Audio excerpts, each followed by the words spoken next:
Hello दोस्तों, good evening, जय श्री कृष्णा, राधे राधे। आप सबका स्वागत है मेरे YouTube channel Hindi with Urmila में। आप सबको शारदीय नवरात्र की हार्दिक शुभकामनाएं। आज का हमारा टॉपिक रहने वाला है संधि। क्लास स्टार्ट करने से पहले मैं आपको एक बात बता देना चाहती हूँ कि संधि एक ऐसा टॉपिक है जो कॉन्सेप्ट पर आधारित है, समझने पर, रटने वाली बात नहीं है इसमें। तो आप मेरी क्लास को ध्यानपूर्वक देखे हुए सुने, ठीक है। चलो शुरुआत करते हैं संधि की। संधि का शाब्दिक अर्थ क्या होता है? क्या होता है? मेल मिलाप, समझ गए? मेल या मिलाप, संधि का शाब्दिक अर्थ, ठीक है। फिर है परिभाषा, दो वर्णों के मेल से उत्पन्न विकार। दो वर्ण मिलेंगे और उनसे उत्पन्न विकार होगा, वो क्या है? संधि। अब संधि का शाब्दिक अर्थ तो हुआ मेल या मिलाप, समझौता, ठीक है। और वो क्या हुआ? विलोम क्या हुआ संधि का? विग्रह या विच्छेद, समझ गए। चलो, संधि की परिभाषा है, दो वर्णों के मेल से उत्पन्न विकार को संधि कहते हैं। फिर है संधि के भेद। संधि के भेद कितने हैं? 3। पहला है स्वर संधि, दूसरा है व्यंजन संधि, तीसरा है विसर्ग संधि, ठीक है। यह है संधि के भेद। फिर आज हम पढ़ेंगे स्वर संधि, किसे कहते हैं, स्वर संधि के कितने भेद होते हैं, वो सब। परिभाषा है इसकी, दो स्वरों के मेल से उत्पन्न विकार को स्वर संधि कहते हैं। अब बच्चे यहाँ कंफ्यूज होते हैं कि मैम आपने संधि की परिभाषा भी यही बता दी और स्वर की परिभाषा भी यही बता दी, वो ध्यान से नहीं देखते हैं। तो इसमें क्या है? इसमें तो दो वर्ण है, वर्ण में क्या है? स्वर और व्यंजन हो सकते हैं, और इसमें क्या है? सिर्फ स्वर हैं, देखना, दो स्वरों के मेल से उत्पन्न, ठीक है। तो संधि की परिभाषा अलग है और स्वर संधि की परिभाषा अलग है। यहाँ दो वर्ण हैं, यहाँ दो स्वर हैं, ठीक है। यहाँ दो वर्णों का मेल हो रहा है, यहाँ दो स्वरों का मेल हो रहा है। यहाँ तक क्लियर? फिर देखते हैं स्वर संधि के भेद कितने होते हैं? 5 होते हैं। कितने होते हैं? 5। पहला है दीर्घ संधि, दूसरा है गुण संधि, तीसरा है वृद्धि संधि, और चौथा है यण, और पांचवा है अयादि संधि, ठीक है। स्वर संधि के भेद हैं, इसके भेद हैं स्वर संधि के, और संधि के भेद ये हैं, ठीक है। कंफ्यूज नहीं होना आपको। चलो, तो आज हम क्या पढ़ेंगे? स्वर संधि। क्या? स्वर संधि।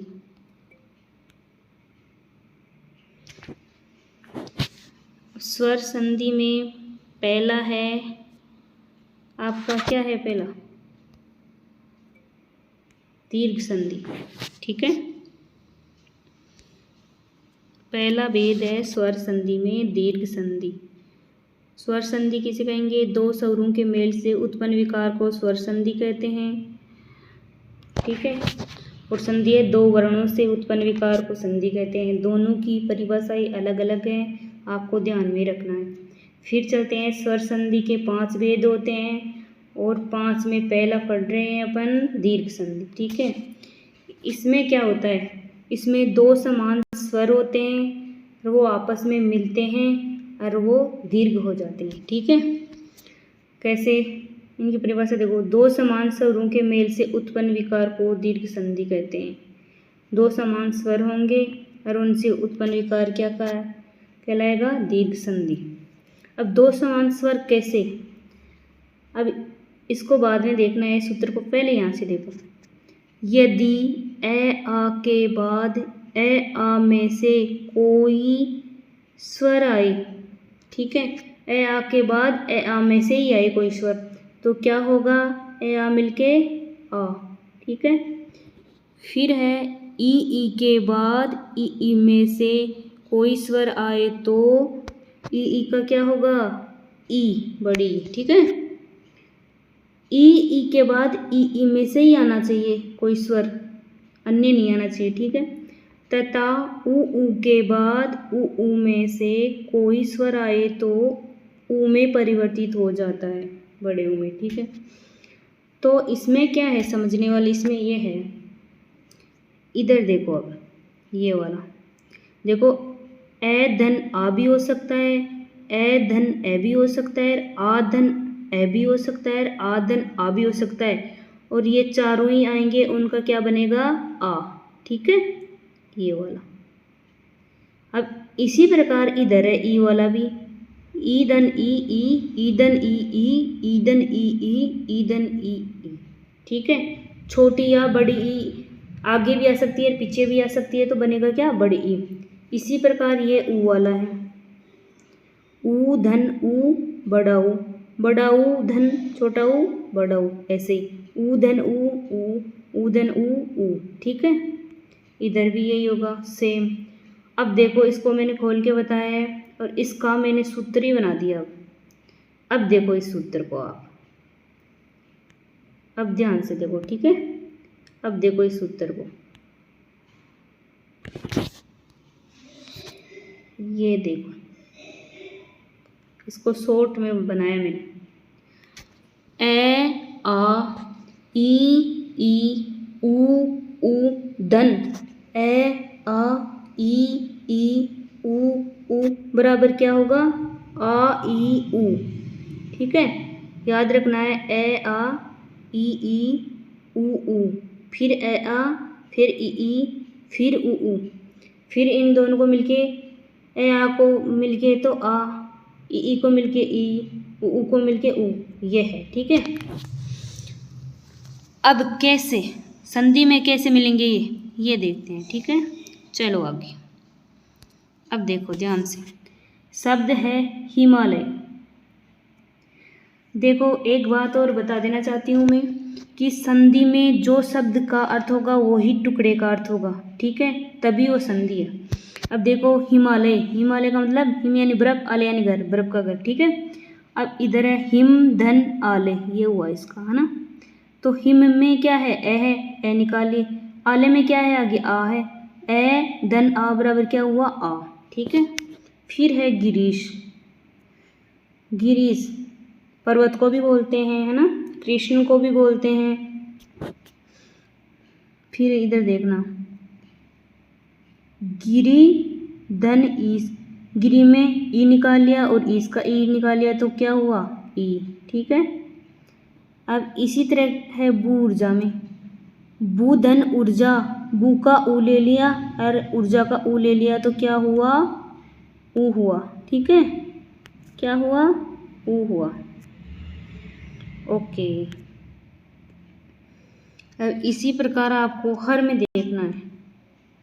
चलो आगे चलते हैं, और उदाहरण है इसके। अब देखो, कृपाचार्य, इसका क्या होगा, कृप धन आचार्य, इधर ए और इधर आ बन के क्या हुआ, आ। इसी प्रकार उपार्जन, उपधन अर्चन, ए धन ए बराबर आ हुआ। फिर है मुक्तावली, मुक्ता धन अवली, मुक्ता का मतलब मोती, अवली यानी पंक्ति, ठीक है। तो आ धन ए हुआ तो आ हो गया मुक्तावली में। फिर है सार्थ सती, स धन अर्थ सती, स में क्या है, ए है और इधर ए है तो क्या हुआ, आ, तो क्या बना, सार्थ सती, ठीक है। फिर चलो कुशासन, कुशासन का संधि विग्रह क्या होगा, कुश धन आसन, कुश यानी घास, आसन यानी बिछोना, घास का बिछोना, ठीक है। तो इसमें ए कुश और आसन में आ तो क्या हुआ, आ, कुशासन हो गया। अब इस शब्द में थोड़ा सा ध्यान रखने वाली बात है कि कोई बच्चा इसका यह भी करता है कि कुधन शासन मतलब बुरा शासन, तो वो यही नहीं सोच रहा कि इसमें संधि कैसे हो गई, ये तो संयोग हो गया, तो कुशासन का संधि विशेष क्या होगा? कुश धन आसन। ठीक है, फिर चलो महिष का करते हैं। मही धन ईस, तो इधर ई और इधर ई मिलके क्या हुई? ई। फिर है विवादास्पद, विवाद धन आस्पद, इधर ए और इधर आ, क्या बना? आ, विवादास्पद। इसी प्रकार है सत्याग्रह, सत्य धन आग्रह, ए धन आ, बना आ। इस प्रकार है अरावली, अरे धन अवली, ए धन ए बराबर आ। ठीक है, यहाँ आपको ध्यान रखना है, संधि में भी टुकड़े करके बताए मैंने, अच्छे से समझ में आया होगा आपको। और कुछ शासन वाला विशेष रूप से ध्यान रखना है। ठीक है, फिर चलते हैं गुण संधि में। कौन सी संधि? गुण संधि। अब गुण संधि में क्या होता है? ए आ के बाद अगर ई आएगी तो क्या होगा? ए। और यदि ए आ के बाद उ आएगा तो ओ होगा, और ए आ के बाद री का क्या होगा? अर होगा। यह है गुण संधि में। ठीक है, अब चलो देखते हैं इसको। पहले ये देखो, यदि ए आ के बाद ई आए तो आई में, जिसकी एक मात्रा होती है, आई की एक मात्रा होती है, ध्यान रखना। ए आ के बाद उ आए तो ओ में, ए आ के बाद री आए तो किसमें? अर में परिवर्तित हो जाता है। ठीक है, अब वो कैसे? वो देखो, ए आ धन ई क्या बना इनका संयोग? ए, एक मात्रा होती है। ए आ धन उ क्या बना? ओ। ए आ धन री का क्या बना? अर। ठीक है, अब इसको तो मैंने यहाँ खोल के बता दिया, और यहाँ मैंने ये सूत्र बना दिया आपके लिए याद रखने के लिए शॉर्ट में। अब है ए आ धन ई उ री बराबर ए ओ अर। ठीक है, ए आ के बाद ई आएगी तो ए होगा, ए आ के बाद उ आएगा तो ओ होगा, ए आ के बाद री आएगा तो अर बनेगा। ठीक है, अब संधि में कैसे बनता है ये देखते हैं आगे। ठीक, चलो अब देखो ध्यान पूर्वक इसको। जैसे ये क्या है? दिनेश। क्या है? दिनेश। इसका होगा दिन धन ईस, तो इधर क्या है? ए है, और इधर क्या है? ई है। यही बताया था ना मैंने, ए या आ के बाद ई में से कोई स्वर आए तो क्या बनेगा? ए। तो ए बन गया ना, दिनेश हो गया दिन धन ईश। ठीक है, फिर इधर है वनोत्सव, वन धन उत्सव, तो वन में ए, एर उत्सव का उ, ए आ के बाद उ में से कोई स्वर आए तो क्या बनेगा? ओ। तो ए आ के बाद क्या आ रहा है? उ, तो क्या बन गया? ओ। ठीक है, ऐसे ही बताया ना मैंने। फिर है महर्षि, यहाँ ध्यान रखना है। महाधन ऋषि, महा में क्या है? आ है, और री का क्या बताया था मैंने? अर। क्या बताया था? ए या आ के बाद री आए तो क्या बनेगा? अर। तो महा में आ हो गया और ऋषि का री हो गया, तो दोनों मिलके क्या बने? अर। ठीक है, तो अब महर्षि का कैसे होगा? मह, इधर आ निकल गया तो हलंत हो गया है, फिर अर जोड़ेंगे, ये वाला देखना, फिर सी, तो कैसे बनेगा? आधा रे ए तो हो गया है में, और आधा रे चला जाएगा ऊपर, और तो बन गया महर्षि। ठीक है, और यहाँ ऋषि का भी ध्यान रखना है, यहाँ मात्रा नहीं आएगी, कई बच्चे मात्रा लगा देते हैं। परीक्षा में शब्द आपको दोनों देखने को मिलेंगे, मात्रा वाले और बिना मात्रा वाले। ठीक है, तो आपको ध्यान रखना है यहाँ से। फिर है हतोत्साह, हते धन उत्साह, ए धन उ बराबर क्या हुआ? ओ। ऐसे ही बताया था ना, ए आ के बाद उ आए तो ओ हो जाएगा, तो हतोत्साह, हत धन उत्साह। फिर देखो इधर, राकेश, रा का धन ईस, आ धन ई बराबर ए। ठीक है, फिर है कमलेश, कमला धन ईस, आ धन ई बराबर क्या हुआ ए। वर्ष ऋतु, अब देखना वर्षा धन ऋतु, इधर आ है इधर री है, तो ए आ के बाद री आए तो क्या बनेगा अर, तो अर बन गया ना इसका। तो इधर तो रह गया आ निकला तो इधर रह गया वर्ष, और इधर री निकल गया तो इधर रह गया ऋतु, तो आर हो गया, रे चला जाएगा ऊपर, है ना, रे ऊपर गया और ए किधर गया वर्ष में, तो वर्ष ऋतु हो गया। महोर्जा महाधन ऊर्जा, ठीक है, आ धन उ बराबर ओ, महोत्सव महाधन उत्सव, आ धन उ बराबर ओ महोत्सव। ज्ञानोदय ज्ञान धन उदय, ए धन उ, ए धन उ का ओ, ठीक है, ऐसे ही बताया ना मैंने। ए या आ के बाद उ में से कोई स्वर आए तो क्या बनेगा ओ, तो ज्ञान धन उदय, ए धन उ बराबर ओ, ज्ञानोदय बन गया। फिर है मानसोल्लास, मानस धन उल्लास, ए धन उ ओ बन गया। फिर है साहित्योन्नति, साहित्य धन उन्नति, ए धन उ ओ बन गया। फिर है महोदय, महाधन उदय, आ धन उ बराबर ओ, ठीक। अब देखो ये क्या है मैडम, कई टीचर क्या कहते हैं बच्चों को कि शॉर्ट में याद कर लो, शॉर्ट में याद कर लो आपका काम हो जाएगा। मैं कहती हूँ कि शॉर्ट में याद करने से आपका काम नहीं होगा, क्योंकि वो ये बताते हैं कि एक मात्रा वाले शब्द आएंगे गुण संधि में, दो मात्रा वाले आएंगे वृद्धि संधि में। तो ये सारे एक मात्रा वाले हैं, मैंने ये इधर पढ़ाई दे देखो, दिनेश में भी एक मात्रा, वनोत्सव में भी एक मात्रा, राकेश में भी एक, कमलेश में भी एक, इधर देखो महोत्सव ज्ञानोदय मानसोल्लास साहित्योन्नति महोदय, ये सब में एक है ना। अब देखो इधर भी है, फिर तो तपोवन यशोदा मनोज अधोभाग मनोबल मनोनुकूल, फिर तो वो बच्चे रटेंगे, वो ये भी इधर भी क्या करके आएंगे गुण संधि, और वो हो जाएगी उनकी गलत। वो कैसे, क्योंकि इनमें गुण संधि है ही नहीं। इसका विग्रह करोगे तो क्या होगा, तप है धन वन, तो क्या लगा विसर्ग लगा ना, तो इसमें गुण संधि कैसे हुई, यश धन दा यशोदा, मन है प्लस जय, अधय प्लस बाग, मन है प्लस बल, मन है प्लस अनुकूल। तो ये तो रटेंगे, वो तो गए काम से। तो आपको रटना नहीं है, आपको क्या करना है, समझना है, ठीक है। चलो आगे चलते हैं।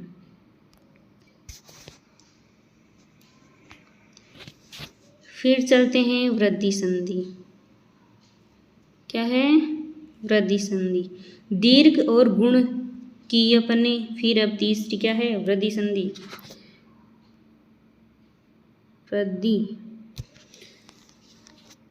अब इसमें क्या होता है, इसमें यह होता है दोस्तों कि ए या आ के बाद ए आई में से कोई स्वर आएगा तो आई होगा, और इस आई की कितनी मात्रा होती है, दो, और ए आ के बाद ओ औ में से कोई भी स्वर होगा तो क्या होगा, आओ, ठीक है।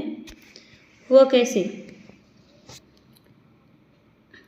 वो ऐसे देखो, ए आ है, ए आ प्लस ए आई, इधर ए आई और इधर आ, तो इन दोनों में से कोई भी स्वर होगा ना, दोनों में से ए आई में से, तो क्या बनेगा आई, मतलब बड़ा ही बनेगा। इधर भी ए आ में से ओ आओ होगा तो आओ ही बनेगा, ओ नहीं बनेगा, ठीक है। इसलिए इसको वृद्धि संधि कहते हैं। इसमें दो मात्राएं होगी शब्द में, इसको आप याद कर सकते हो उस ट्रिक के माध्यम से। अब देखो ये है सूत्र, ए आ धन ए आई ओ आओ, आई और आओ इन दोनों की दो दो मात्राएं होती है, ठीक है।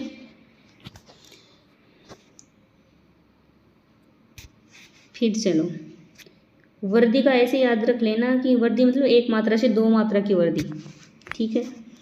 गुण में मत रखना, गुण में आपको रटने वाली कोई बात नहीं है, वहाँ तो बहुत समझना जरूरी है, ठीक हो, समझना संधि में बहुत ज़रूरी है।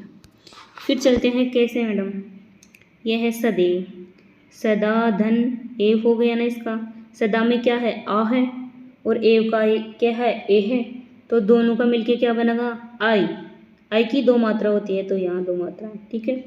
फिर है महोषधि, महादन औषधि, तो आदन औ क्या होगा, आओ, ठीक है।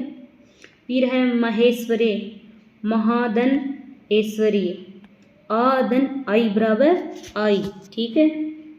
इस प्रकार वृद्धि।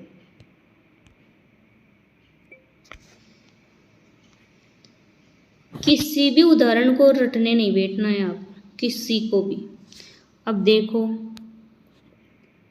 एक एक, एक धन एक, एक में ए और इधर आई, क्या होगा,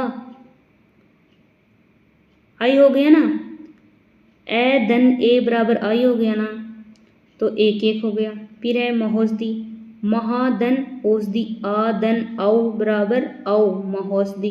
फिर है जलोग, जलधन ओग, ऐधन ओ बराबर औ जलोग। फिर है जल्लोक, जलधन ओक, तो ऐधन ओ औ हो गया। महाधन ओज, आधन ओ बराबर औ, ठीक है।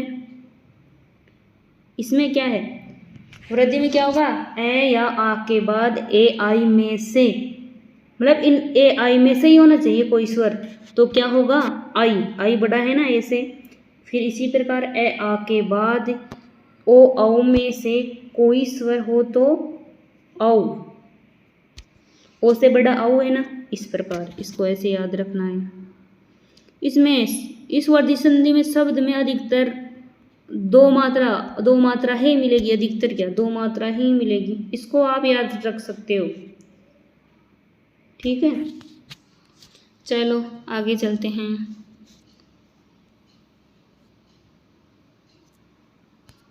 फिर है यण संधि, इसको ध्यान से देखना, ठीक है। इसमें क्या होता है, इसमें ये होता है कि ई के बाद असमान स्वर आई, असमान का मतलब ई के बाद ई नहीं आना चाहिए और कोई भी स्वर आ जाए, तो क्या होगा, ये में ई का ये।